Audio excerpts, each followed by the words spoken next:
And to the gentlemen, I'd like to really say to all of you that the honor induction that I received today belongs to all of you here. You can't have it because it's mine. But it does belong to you. And when I say that, this is what I mean.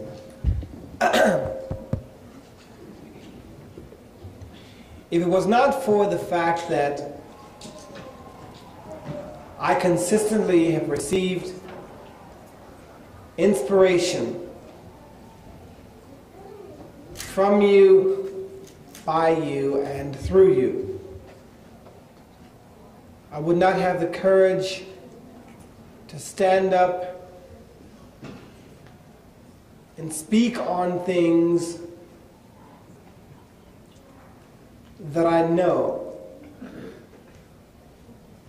affect more than just me, but affects all people. When I hear people speak of or talk about handicap, I look at how people of the world that have all of their faculties and have been given all of their abilities, and I look at what a lot of these people are doing to their bodies and to their minds. And then I think about the contributions of the things that those that have supposed handicaps, the kinds of achievements that they have made, being confronted with two handicaps. Now, the one handicap is the disability. The other is the handicap that is given to them involuntarily by those who have no vision in seeing how, if they worked with helping them to solve their problem by taking technology even more expediently to its greatest heights, would in fact eliminate them having to deal with it, because we, as supposed handicapped people, want to and can, with just a little help from our friends, do it all by ourselves. And that has been proven, in that there have been so many things that we have been able to do with not having a consistent support throughout the world. No, I don't say that in trying to sound or making you feel that it's a call for any kind of begging for anything. Because as a matter of fact, all of you in this room know that the bottom line is when you want to do something and there's nobody else around and you got to do it, what will happen? You will get it done, is that right? And I think that what has to happen is the world that we live in, with people that have all of their abilities, and yet they abuse their bodies, or abuse other people, have to understand that even though in fact we may have a disability, we have been blessed with that disability because we, in fact,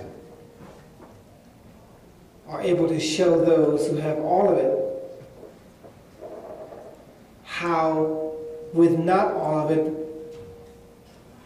we can achieve those very same things and more. Which in fact is then saying that the real handicapped people are those who sometimes have, or sometimes those who have all of their abilities and don't use them to the maximum. Those who do not understand that we are moving in a time where harmony, unity speaks for all people. Unity between the races. Unity between man and woman. Unity within the family structure. Unity within the various cultures throughout the world. Unity within the various classes in the world. Unity with those who have disabilities or handicaps and those who do not. Because unity truly brings about a stronger world. And I think, I can't help but believe that somewhere in all of this, as we live and as we experience life, the one thing that we are supposed to learn on this earth is that if we do not unite and come together while we are on this earth as much as possible, we will not allow for that time to come for God to see us as a united world. And I think that when we do have a united world, we will consistently be able to sing, "We are the world," and mean it. Kikulela, and mean it. That's what friends are for, and mean it. And the answer no longer will be blowing in the wind, because we will have found the answer and eliminated the problems of all the above mentioned. I'm very happy that you have allowed me to be here with you today. And I want you to know, as I've said before, if I can help in any way, I want to be called on to do so. But I'm only talking about it in a way that is going to make you stronger, because with you being stronger, it allows me to stand tall.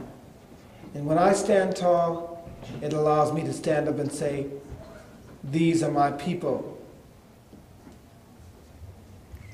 You can look at them as handicapped people, but I would say we have been given the gift of having a disability to encourage you to use all of your faculties to make for this a better world for all of us. Thank you very much.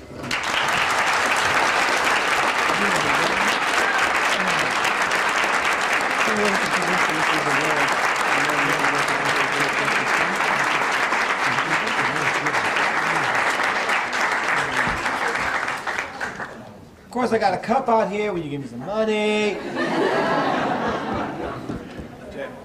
Okay, that wasn't funny, right? Okay.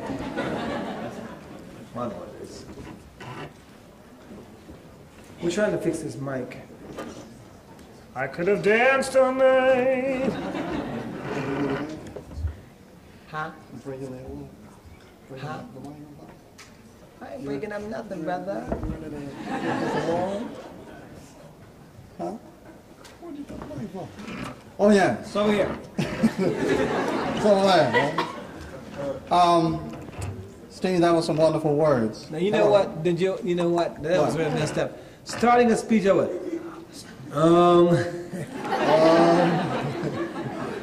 I learned that from you, brother. Now I say so I can show my teeth. All right. There we go again. And Rob.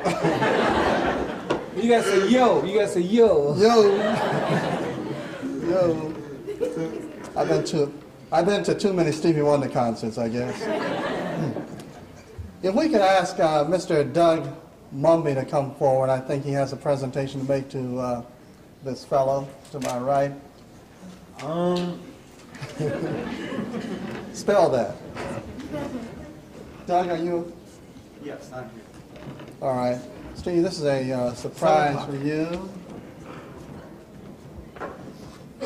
A year ago, I went to a coworker, Bob Benj, with interest in a printing company, and told him of a concept I had for designing t-shirts and sweatshirts.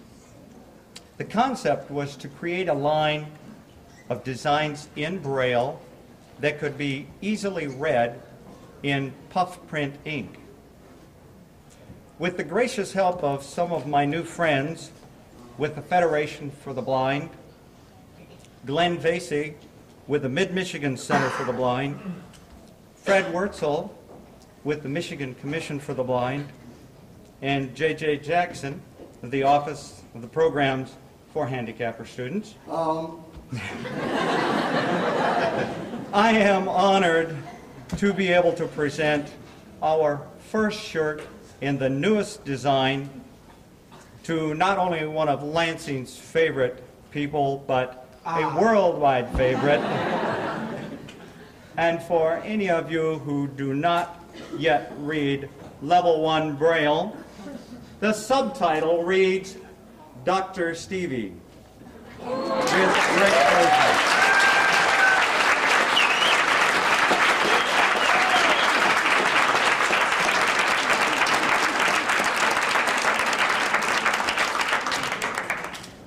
For you and for all you do, for all. Oh, thank you. I lied. Thank you. Thank you very much. Thank you. Huh? Now, what color is it? Let me take my glasses off. Where is it? Where's the Now, bread? down here in the Show me this. circle, in the circle underneath, there are some letters that should stand for the colors of the shirts. The first letter should be the background, and the second letter should be the color of the letters, the words on the shirt. So let's see if this detective, Dr. Stevie. I can't read it. Oh. Uh-huh. Green letters on this Green, one. yeah, Yeah. green. You can't even see his face. Michigan State colors. Michigan State colors, white, green. This is I wonderful. want you to put it on top. Put it on. You might have to take some. Take it up. You know what? This is listen. Check it out. This is a great idea for my show when I do my tour. Straight out. Oh, terrific. I'm serious.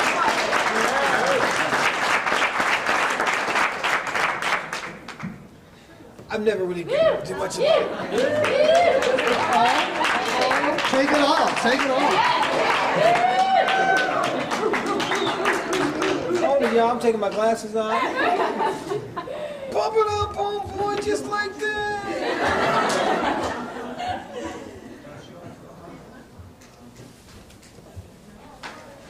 Yo, stop.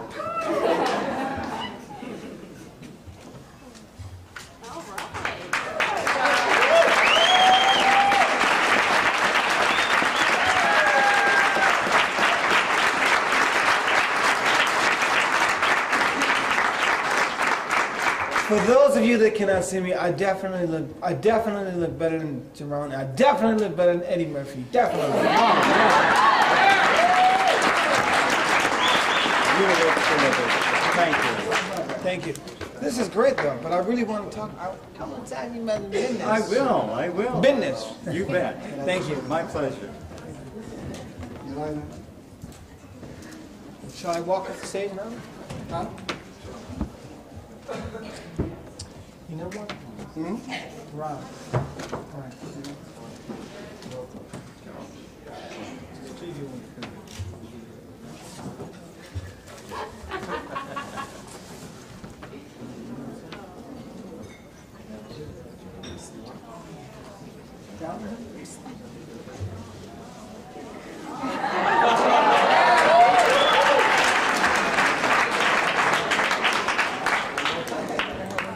You gonna read mine, boy?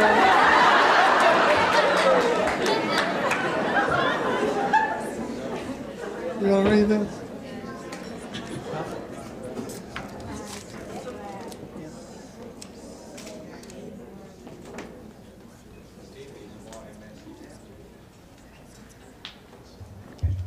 I don't get Get your hand off my chest. I don't get. I was gonna say, you know, I figured a way of feeling in your chest. What's happening? No, they got it on film already, brother.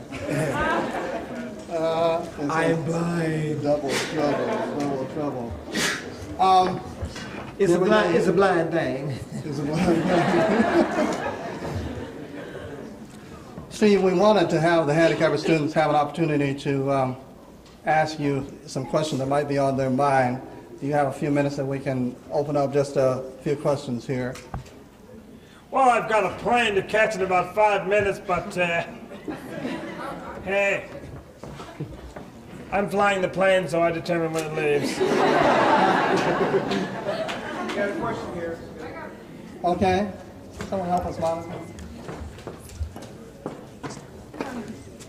My name is Debbie Velasquez, and I'm here to present a letter from my parents because you came to our house 23 years ago and played with my brothers. And I have a tape of that night to try to help you to recapture that evening, special evening in our lives in Lansing. And it's right here. Thank you.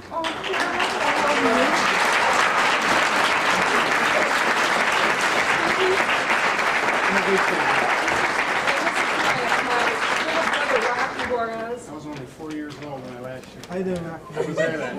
He's a drummer. 23 years ago, I wasn't even born. What you mean? That was another Stevie Wonder. Can I get one more, just one more hug? Oh, I love you. You're my best. You're the favorite. That was my son, Keita. That wasn't me. Oh, and please don't forget to read it. Oh, I won't. Listen And I'll listen to it. And the letters and braille. I might have put it on my album. Hey, Stevie, are you going to sing? Well, actually, am I going to sing? Hold it. Are you gonna? I'll sing it here now with the last gift. We're trying to work something out now. Actually, just before that, I'm told that Al Swain is here now. Al, can you come forward? And if we can hold you and give you one last thing.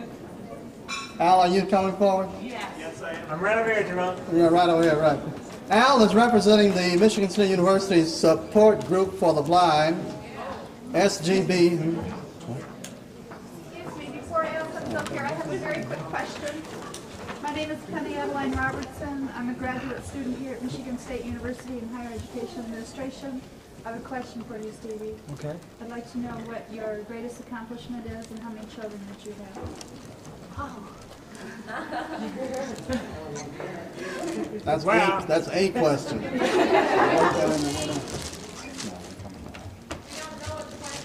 Can you repeat the question? I asked Stevie what his greatest accomplishment was and how many children that he had. Well, my greatest accomplishment, I think to me, maybe was being a part of making the national holiday for Dr. Martin Luther King, Jr.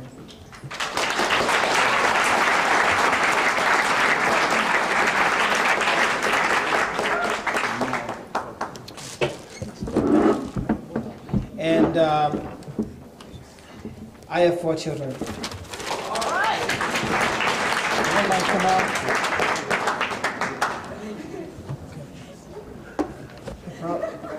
Let me just share with you one thing. The situation with me singing is this.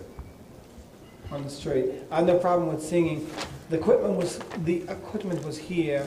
We took it back to the hotel, and wait a minute, hey, what do we do? You know, what's up? You gonna make me some money? What's that? No, I'm just kidding. But what I'm trying to work out, I know that you all have things to do. It would take about a half hour for it to get here. So, so check it out. If you all will wait, I'll do it. Ain't nothing with me, you know. Don't think it's gonna be a concert. I mean concert. I mean concert. But I will do a couple things, and you know, then we'll see what happens.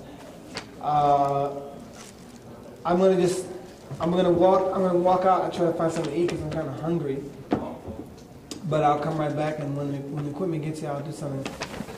If that's okay with everybody, I don't know what